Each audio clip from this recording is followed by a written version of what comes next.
¿Qué tal? Buen día. Buen Sí, día. bien dicho, sí, perfecto. Chapoknikov. Sí. 2 de abril es el día del veterano y los caídos en Malvinas. En aquel entonces tenías, ¿cuántos años? Y yo tenía 19 porque había pedido prórroga para terminar de estudiar el secundario, porque era una escuela técnica de 6 años de secundaria y bueno, ingresé con 19 años el 5 de febrero del 82. O sea, O sea vos entraste en febrero a la colimba, estuviste un par de meses y te embarcaron. exactamente, sí, sí, sí. Yo siempre digo, yo era un pibe, porque era un pibe, ¿no? Que vivía estudiando y jugando a la pelota y en 2 meses me vi envuelto en una guerra para la cual no estaba preparado, ¿no? ¿Cómo era poner explosivos ahí en el marco de ese contexto bélico, Claudio? Bueno, nosotros habíamos, como les digo, había apenas ingresado hacía poco tiempo y habíamos tenido poca instrucción. La poca instrucción que tuvimos era porque nosotros estábamos en una dictadura militar, no tenemos que olvidar eso. Y la instrucción que teníamos era la de, por ejemplo, palpar gente a la que bajaba de un tren o un colectivo. Nosotros nos imaginábamos esa situación y, bueno, tratando de detectar supuestos guerrilleros o lo que sea, ¿no es cierto? Bueno, porque el ejército en ese momento estaba preparado para eso, ¿no? Para combatir a otros argentinos y no a un enemigo tan poderoso como el inglés. 2 meses después tuvimos que ir a hacer campos minados, entre otras situaciones, a Malvinas, y todo eso lo aprendimos en el campo de batalla, porque no lo sabíamos hacer. ¿Cuál fue tu tarea, tu rol específico en ese contexto, Claudio? Y bueno, nosotros fuimos con una compañía de ejército que era de una compañía de ingenieros, íbamos a hacer campos minados, se hacían posiciones, pozos de zorro para otras compañías, se abrían caminos, se volaron algunos puentes. Básicamente esa era la función que nosotros hacíamos, trabajamos muchísimo, muchísimo, la verdad que eh, creo que lo dimos todo a pesar de nuestra situación, ¿no es cierto? De que no teníamos ni experiencia ni instrucción, pero lo dimos todo, ¿no? Porque el pueblo así lo imponía también. Claudio, hoy, ya pasados tantos años, ¿qué fue esa guerra para vos? Viste que hay varios debates o por lo menos miradas Sí. desde distintos lugares. ¿Cómo definirías aquel conflicto hoy? No, y creo que la misión nuestra es la de transmitir nuestras vivencias, ¿no es cierto? Y mi visión obviamente es que toda guerra son muy crueles, innecesarias. Creo que representan a intereses muchas veces económicos, políticos, que nosotros desconocemos, más allá del reclamo genuino de soberanía, ¿no? que nos corresponde. Sí. Creemos que la guerra no es la forma de solucionar los problemas, ¿no? Tiene que ser a través del diálogo, de la diplomacia. Hoy escuchaba al presidente Milei decir Sí. que desearía que los Kelper quisieran ser argentinos. Eso es adherir a la libre determinación de los pueblos, que es la teoría de los ingleses, ¿no es cierto?, para quedarse con Malvinas. Claro.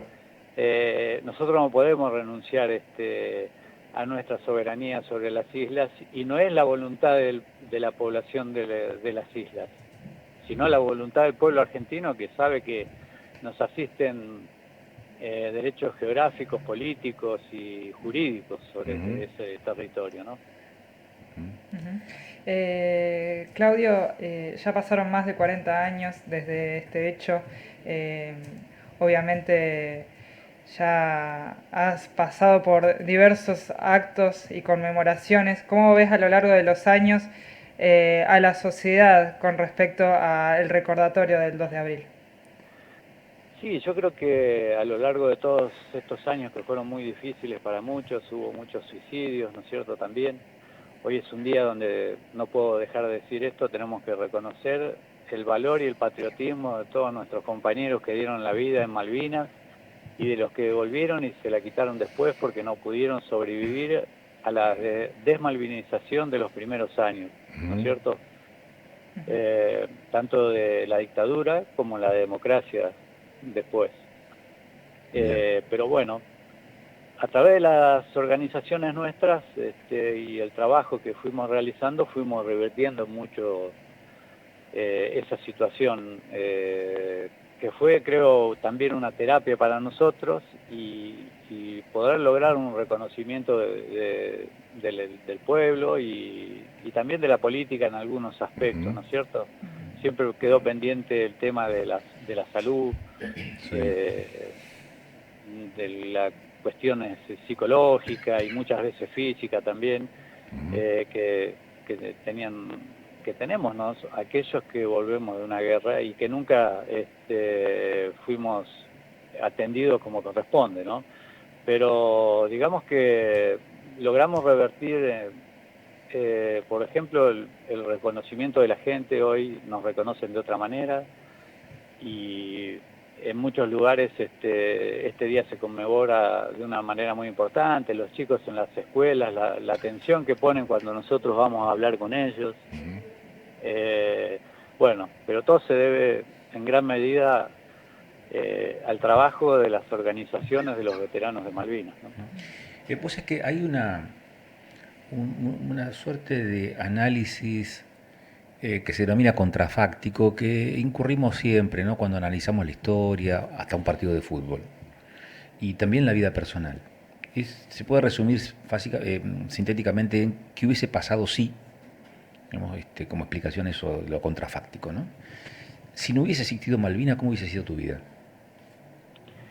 Mirá, es algo que no lo hubiese podido saber nunca, pero sí te puedo decir que la vida después de Malvinas fue otra, ¿no es cierto? Porque seguramente que el haber sido atravesado por una experiencia tan dura, tan cruel como lo es una guerra, te deja huellas, te deja marcas, y no solamente la guerra, porque el regreso de la guerra también fue difícil, insertarse en la sociedad, transformar todo ese silencio, ¿no es cierto?, de los primeros tiempos, el olvido, o no sé, mirarnos para el costado, y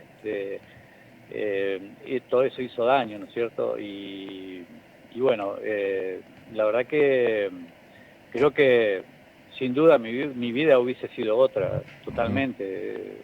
Esto no es gratis ir a una guerra, ¿no? Es una experiencia muy, muy dura que hay que superar. Como hoy les dije, muchos no lo pudieron hacer, se suicidan Ujú. y bueno, los que seguimos adelante seguimos luchando de alguna manera porque esto no termina para nosotros. Así que sin dudas mi vida ha sido otra, ha cambiado abruptamente después de la guerra. Dijiste, mi vida no termina con esto. Porque ¿cómo es esa continuidad? No, porque nosotros creo que en el caso mío y en el de la mayoría, nosotros tenemos que dar testimonio de esto y tenemos que trabajar para la memoria de los chicos, de la sociedad, para que estas cosas no se olviden, ¿no es cierto? Porque a veces nos dicen, no hay que mirar para atrás porque eso pasó hace 40 años y no es así. O sea, en 1982, personajes siniestros reclamaban patria en momentos de terror que estaba viviendo nuestro pueblo, ¿no es cierto? Causaron muertes, imagínense esas familias que perdieron hijos, hermanos, esposos. Entonces, estas cosas no se pueden repetir. Y nosotros tenemos que trabajar para eso, para insertar al pueblo en la memoria todo lo que fue la gesta de Malvinas bueno, que es historia contemporánea, ¿no es cierto? Nosotros lo estamos contando de primera mano, somos partícipes de ese hecho histórico. Y tenemos que estar atentos porque no queremos que se repita eso. O sea, yo no quiero que ni mis nietos, ni, no sé, sus hijos o los hijos de sus hijos tengan que ir a morir en una guerra. Creo que venimos a este mundo a tratar de vivir en paz y ser felices, ¿no? Dos preguntitas cortitas, pues se nos está yendo Sí. el tiempo, pero ¿cómo fue tu desembarco en las islas? ¿En qué momento? ¿Cómo fue? Bueno, como la recuperación de Malvinas se produce el 2, nosotros quedamos acuartelados en Campo de Mayo y nos trasladan aproximadamente el 10, 12 de abril. En medio de toda una incertidumbre, que no sabíamos si íbamos, si no íbamos, las plazas que se empezaban a llenar y a reclamar que esa recuperación se haga efectiva, ¿no es cierto? Porque estos tipos tocaron una fibra muy íntima del pueblo, ¿no es cierto?, del pueblo argentino, porque siempre estuvo en nosotros. Yo me acuerdo de la escuela primaria, secundaria, Malvinas siempre fueron argentinas, ¿no es cierto? Entonces era lo que nos reclamaba la gente, y en medio de eso vamos a Malvinas, ese furor que había futbolero como somos nosotros, ¿no es cierto? Había que ir como sea. Y bueno, y así fuimos, sin preparación. Claro. ¿Y el retorno cómo fue, Claudio? Y el retorno fue muy triste, fue, digamos que por la puerta de atrás, en la oscuridad casi. Nos prepararon, ahí nos encerraron 15 días sin ver a nuestros familiares. Los familiares no sabían cómo estábamos, sí estábamos. Nos dijeron cuando nos fuimos, cuando nos dieron la baja, nos reunió el jefe de la compañía y nos dijo: de lo que pasó en Malvinas no se habla. Así que con esa consigna y 18, 19 años volvimos de la guerra, ¿no? Así que imagínense, no fue fácil, para nada. Claudio, gracias por esta gentileza, por estos minutos. Bueno, gracias a ustedes y como dije hoy, es muy importante que recordemos, porque así como dije que pasaron cosas terribles, o sea, en la guerra pasan siempre cosas malas, hubo muchos actos de heroísmo, de entrega, y donde nuestros compañeros, yo hablo siempre por el soldado conscripto, en su gran mayoría fueron los que dieron su vida para defender la patria. Así que, bueno, agradecido soy yo. Abrazo. Bueno, abrazo.